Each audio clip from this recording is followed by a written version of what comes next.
A paz do Senhor, meus amigos e irmãos, mais uma semana que estamos para juntos aprendermos um pouco mais sobre a palavra de Deus, sobre as nossas lições bíblicas, continuando nesse período ainda em quarentena, mas sem sem passar em branco, né? Esses momentos são importantes e tão valiosos na nossa escola bíblica dominical, estudando um pouco mais sobre a palavra do Senhor e não perdendo esse contato também. Nós hoje estaremos falando sobre a lição de número 6. Você que ainda não assistiu às outras aulas, o resumo das outras aulas, elas estão disponíveis aqui no canal. Então você pode procurar aqui que estará as outras 5 aulas. E hoje nós chegamos na lição de número 6. Lembrando que a nossa escola bíblica dominical da classe dos jovens, e esse trimestre nós estamos tratando sobre o livro de Josué, um tempo de conquistas, um tempo de mudanças ali, de todo o cuidado de Deus para aquele povo que estava sobre a ordenança de Josué. Bom, a nossa lição de número 6 hoje ela traz por título O Encontro com Deus. O nosso texto do dia está registrado em Josué, no capítulo 5 e no versículo 15, e nos diz assim: Então Josué se prostrou sobre o seu rosto na terra e o adorou, e disse: Que diz meu senhor ao seu servo? Bom, então vamos aqui dar início à nossa aula de hoje. Lembrando que o nosso texto bíblico é a base dessa nossa lição, né? Ela se encontra no livro de Josué, também, no capítulo 5, no versículos 13, 14 e 15. Apenas 3 versículos. Convido você ao final dessa aula a estar fazendo a leitura desse importante marco da nossa lição, desses importantes versículos, para que você possa entender melhor o contexto do nosso resumo da aula de hoje. Bom, Moisés, ele teve um encontro com Deus lá no deserto. Ele viu uma sarça ardendo em chamas, mas que essa sarça ela não se consumia. Deus então ele fala dizendo para que Moisés se aproximasse daquela sarça, mas que antes que ele tirasse a sandália dos pés dele. E assim com Josué não foi diferente. Ele também fez uma aparição, né, a Josué, e onde que ele teve um encontro com ele. E Josué era um soldado, era servo de Moisés, e ele precisava realmente saber quem era Deus e que ele estava no comando e que a direção de tudo e o controle de tudo estava sobre as suas mãos. Então Deus se revela ali em um momento a Josué para fortalecer a fé dele. Porque inclusive a jornada dele não seria muito fácil e ele enfrentaria ali batalhas e guerras a fim de conquistar as terras que o Senhor havia prometido àquele povo. Bom, e diante dessa responsabilidade histórica de fazer uma das maiores de todas as guerras que já havia sido travada ali pelo povo de Deus, Josué então ele se afasta um pouco, ele se retira sozinho e ele foi nesse momento orar. Ele foi nesse momento estabelecer estratégias, traçar planos.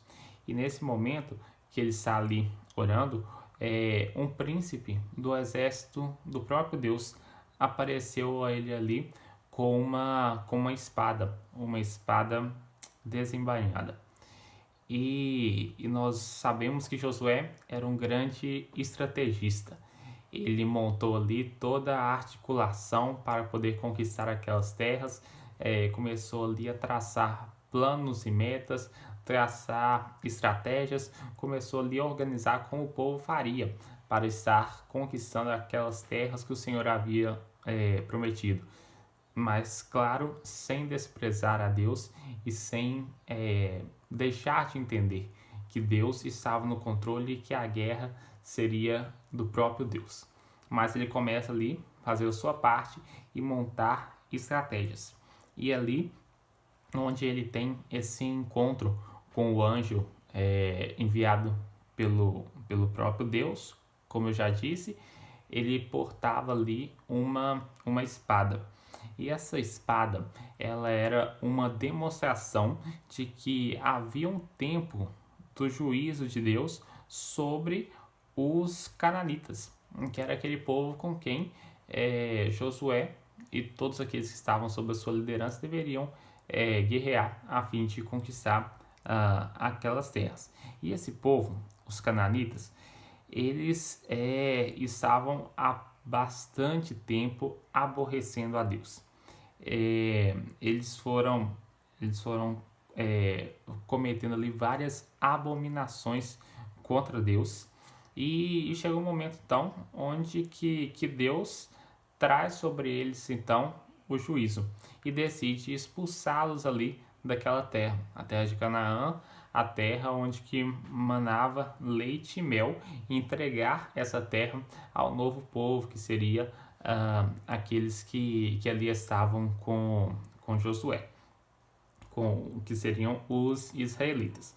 E é importante a gente frisar também que Israel, ele não teria conseguido, aquele povo não teria conseguido se estabelecer como uma nação e manter ali a sua identidade, a sua cultura, se eles habitassem no mesmo lugar que aqueles cananitas. Então era necessário tirar-lhes ali daquela terra para que o povo, então, onde que o Senhor havia prometido aquela terra, pudesse ocupar aqueles espaços ali sem perder a sua identidade, sem perder a sua identificação e sem se tornar também mais uma abominação a Deus, assim como os cananitas há algum tempo já estavam sendo abomináveis diante de Deus.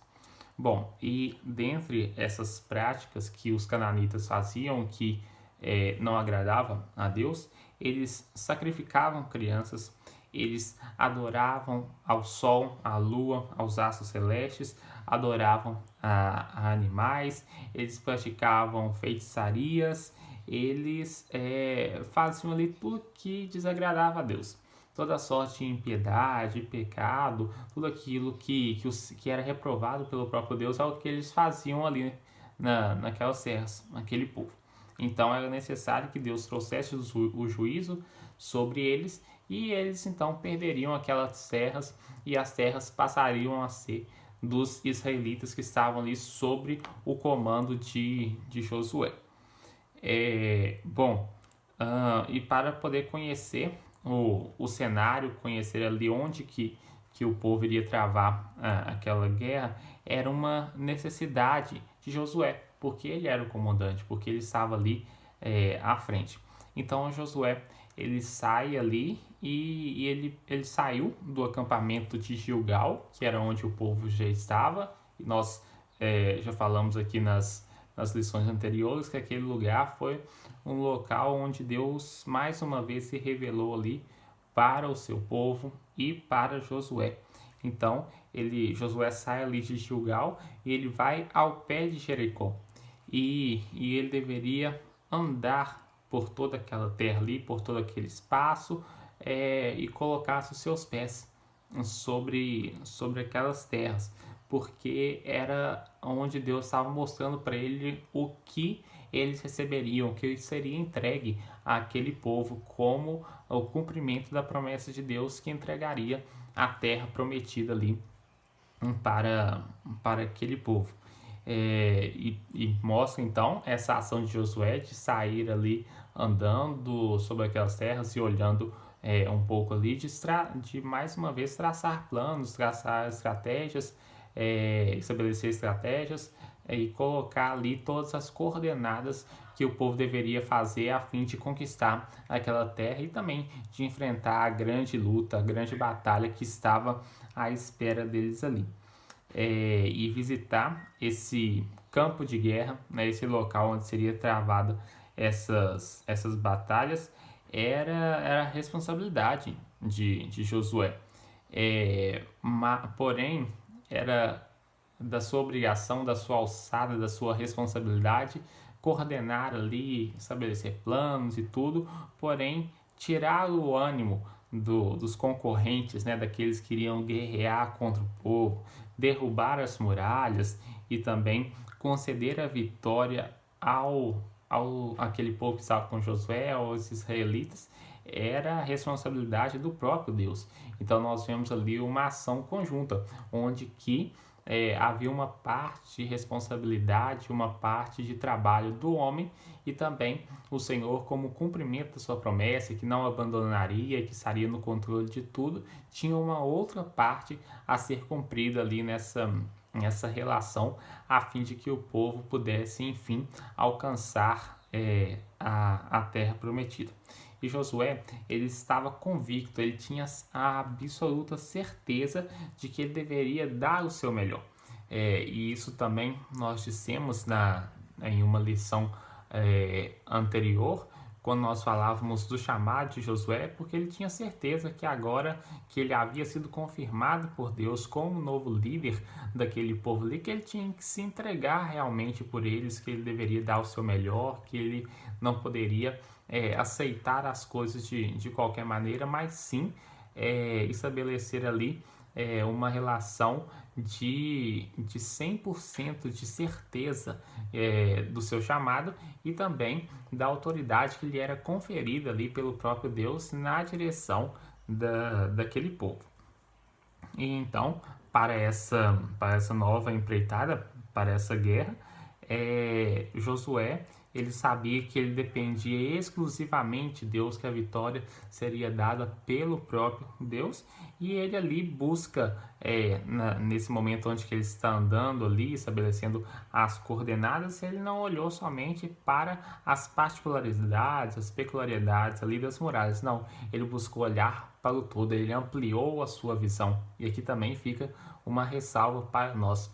É tempo de ampliarmos a visão, é tempo de nós deixarmos de focar em coisas que somente nós queremos ver e passarmos a olhar com os olhos de Deus, passarmos a enxergar todo o horizonte, tudo aquilo que o Senhor tem reservado para nós. É tempo da igreja abrir a sua visão, ampliar a sua visão, seja nos trabalhos internos, seja nos trabalhos externos, seja em questões estratégicas, como foi o caso de Josué, em todos os sentidos. É hora da igreja ampliar a sua visão. É tempo de nós enxergarmos muito mais além do que os nossos olhos conseguem ver nesse momento. Buscarmos, olharmos com os olhos da fé e pedir ao Senhor que Ele nos capacite para isso. Bom, e é importante também nós dizermos que em nossas lutas, sejam elas grandes ou pequenas, nós não devemos agir com imprudência, nós não devemos agir com falta de cuidado, mas sim nós devemos estar atentos claramente em tudo e esperar que venha a resposta da parte de Deus. Bom, agora Deus se declara, né, por intermédio do seu anjo ali a Josué, e ele se identifica como o Todo-Poderoso na guerra, dizendo ali para Josué. E Josué, vendo ali o príncipe do exército do Senhor com a espada na mão, era semelhante ao que Moisés havia visto quando estava ali diante da sarça ardente, e ele ali então se aproxima daquele ser, daquele anjo, de uma maneira singular, né? E também ele era maravilhoso, e para saber quem era aquele anjo. Bom, lá voltando um pouco, lá onde que Moisés tem um encontro com Deus através da sarça ardente, Deus convoca Moisés para que ele libertasse o seu povo ali da escravidão do Egito. Então Moisés vai lá e pede a Deus um sinal para que identificasse que era o próprio Deus, que ele estava ali com ele ali. E Deus então pergunta para Moisés o que era aquilo que ele estava nas suas mãos. E mais tarde, nos relatos e nessa história, nós vamos poder ver que o que estava na mão dele era a vara de Moisés, e todos os grandes sinais, todos os prodígios, todos os milagres ali que o Senhor concedeu àquele povo naquela travessia, desde a saída do Egito até a travessia ali em meio ao deserto, foram marcados por estar ali presente aquela vara que Moisés estava segurando. O cajado dele, que era uma marca ali, ficou sendo identificado. Então foi um instrumento que Deus usou para aquele povo. Já Josué, ele estava com uma lança nas mãos. E isso significa que o novo tempo havia chegado, que o foco também daquele povo ali seria alterado, que era a hora da conquista. Era a hora de enfrentar as guerras e de conquistar toda aquela terra e toda a promessa de Deus para aquele povo. E o anjo que estava ali diretamente da parte de Deus, do exército de Deus, né, ele também ele fala sobre essa lança que estava ali com Josué. E Josué, claro, isso é perfeitamente entendível. Imagina um anjo aparecendo para você e você fica completamente assustado, né? Embora Josué deveria ter a convicção de que era o próprio Deus, ele pergunta ali com uma certa ousadia, né, para aquele príncipe que estava ali, para aquele anjo. Ele pergunta para ele: olha, você é dos nossos, você é nosso amigo, ou você é dos nossos inimigos?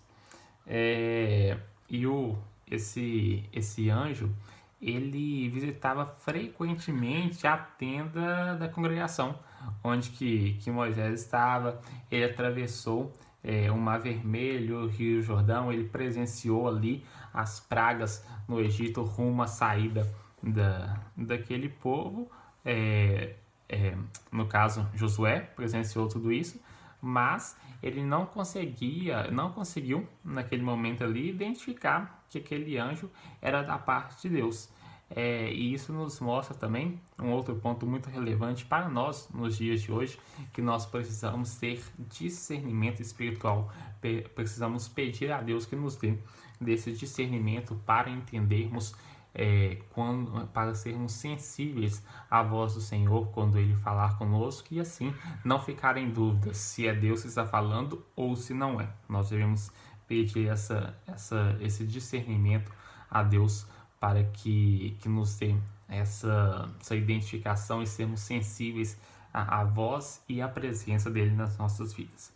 Bom, e Josué, ele esteve ali já aos pés de Jericó, e ele teve a confirmação da parte de Deus, né? E também que havia um exército que iria travar aquelas batalhas, e isso também nos remete que nós não estamos sozinhos nas nossas lutas. Nós, como bons assembleianos, vamos lembrar aqui do hino de número 8, que diz: e nas lutas de cada dia, Cristo nunca nos deixa só. Ele é o nosso fiel amigo, nele só. Cristo não nos abandona, Cristo não nos deixa sozinhos em nossas lutas. E assim também, certamente, ele não iria deixar Josué e todo aquele povo desamparado e sem condições de vencer aquela luta, que inclusive havia sido estabelecida pelo próprio Deus.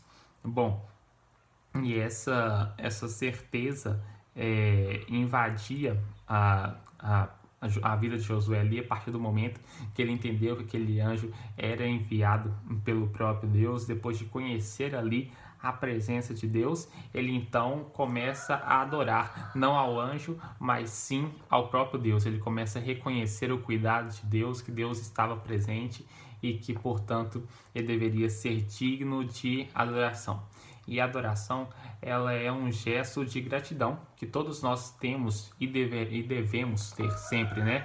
Sempre adorando a Deus. Isso mostra a nossa gratidão a Deus, que somos gratos a Ele por em tudo cuidar de nós. Bom, isso também é um reconhecimento, né? A adoração é um reconhecimento de quem Deus é e também de tudo aquilo que Ele faz. Nós não adoramos somente pelo que Ele faz, mas nós o adoramos por quem Ele é. Bom, e esse príncipe, então, esse anjo que havia sido enviado pela parte de Deus ali, ele só pede uma coisa a Josué. Ele diz a ele que deveria tirar o sapato dos seus pés, deveria descalçar-lhe ali. E também foi dito isso para Moisés. E essa ordem, nós podemos identificar que ele nos remete a uma coisa, reverência ao nosso Deus, porque ele é santo.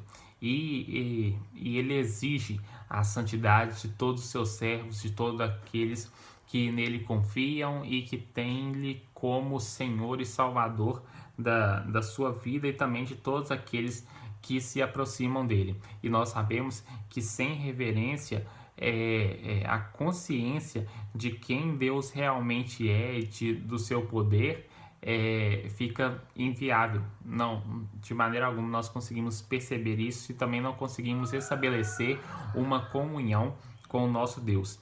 E a santificação, tanto no Antigo Testamento quanto do Novo, é sempre revelado como a vontade de Deus para o seu povo.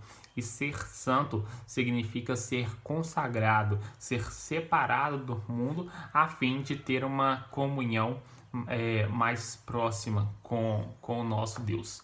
Bom, a lição de hoje se encerra aqui. Nós então abordamos os principais pontos, passamos por todos os pontos dessa lição, falando então desse encontro, desse maravilhoso encontro de Josué com o próprio Deus. Deus então se revela a Josué, o líder daquele povo, e dá a ele a certeza de que ele não abandonaria aquele povo diante daquela grande batalha, diante daquela luta que eles haviam de travar ali. Assim também, Cristo não nos abandona, Cristo está sempre conosco. Nós estamos passando agora por esse momento de coronavírus, esse momento de dificuldades, mas nós sabemos que em tudo o Senhor vela por nós, que Ele não nos desampara, que Ele não nos deixa só e que Ele está conosco para juntos enfrentarmos essa batalha.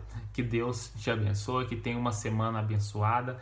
Permitindo o Senhor, na semana que vem nós estaremos aqui novamente para trazer a lição de número 7. É sempre bom relembrar que se mantenha os cuidados, que possamos orar pelo nosso país para que nós possamos atravessar logo essa pandemia que está instaurada não só no nosso país, mas em todo o mundo. O Brasil ontem confirma 10 mil mortos, então isso é uma preocupação que nós devemos ter de orarmos pela nossa terra, pelo nosso país, para que Deus venha sarar. E isso é promessa dele. Se o meu povo, que se chama pelo meu nome, se humilhar, orar e buscar a minha face e se converter dos seus maus caminhos, então eu ouvirei dos céus, perdoarei os seus pecados e sararei a sua terra. Isso é uma promessa de Deus para nós. Então oremos para o nosso país e nesse dia também especial eu aproveito para cumprimentar a todas as mamães que estão assistindo esse nosso resumo, essa nossa lição. Que Deus possa continuar abençoando a vida de cada um de vocês. Vocês são muito importantes para cada um de nós. Nós não teríamos como ter vindo à vida se não fosse por meio de vocês. Então, que Deus abençoe a cada uma de vocês, abençoe a sua casa, abençoe a sua família, abençoe você jovem, e que nesse momento você possa se apegar ainda mais à presença de Deus e buscar a Ele por isso. Que Deus em Cristo os abençoe. Paz do Senhor a todos e até na semana que vem.